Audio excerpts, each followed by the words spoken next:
ચૂંટણી નજીક આવી રહી છે અને ત્યારે આ ચૂંટણીમાં ભવ્ય જીત માટે ભાજપ એડી ચોટીનું જોર લગાવી રહી છે। દરેક બેઠક ઉપર 5 લાખથી વધુની લીડ મેળવવા માટે ભાજપ માચડો ઘડી રહી છે। પ્રધાનમંત્રી નરેન્દ્ર મોદી પણ ગુજરાતમાં જોરશોરથી પ્રચાર કરી રહ્યા છે। ત્યારે આણંદના વલ્લભ વિદ્યાનગરમાં હજારોની જનમેદની સાથે પીએમ મોદીએ સભા યોજી, જેમાં પીએમએ ગુજરાતમાં ઘણું શીખવા મળ્યું કહી મારું સ્વપ્ન છે કે હિન્દુસ્તાન 2047માં વિકસિત ભારત હોવું જોઈએ અને ગુજરાત પણ વિકસિત હોવું જોઈએ। આ સાથે તેમણે કોંગ્રેસના 60 વર્ષના શાસનકાળની વાત કરતા કહ્યું કે 60 વર્ષનો શાસનકાળ જોયો, હવે આ સેવાકાળ છે। આ સાથે વધુમાં તેમણે ગેરંટી આપતા કહ્યું કે એસસી ઓબીસીનું આરક્ષણ ધર્મના આધાર ઉપર રતી પણ હાથ નહીં લગાવવા દેવામાં આવે।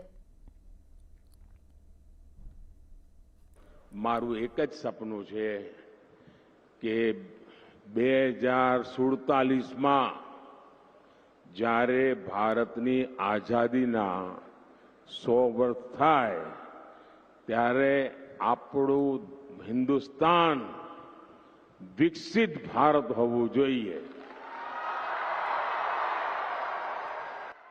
અને આપણું ગુજરાત પણ વિકસિત ભારત હોવું જોઈએ। અને વિકસિતનો મતલબ શું છે એ આણંદ ખેડાવાળાને ના સમજાવવું પડે, કારણ એમણે આખી દુનિયા જોયેલી છે।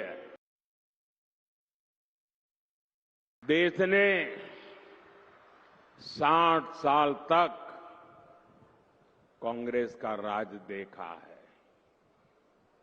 और देश ने 10 साल भाजपा का सेवा काल भी देखा है।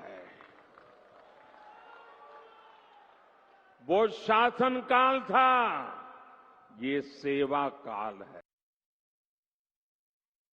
कि एसटी, एससी, ओबीसी और सामान्य वर्ग के जो गरीब लोग हैं उनका जो आरक्षण है, जो संविधान के तहत मिला हुआ है, बाबा साहब आम्बेडकर के द्वारा मिला हुआ है, भारत की संसद ने दिया हुआ है, ये बीजेपी की गारंटी है, ये मोदी की गारंटी है, ये बीजेपी सरकार की गारंटी है कि धर्म के आधार पर किसी को भी एससी, एसटी, ओबीसी और जनरल के आरक्षण में से रत्ती भर भी हाथ नहीं लगाए दिया जाएगा।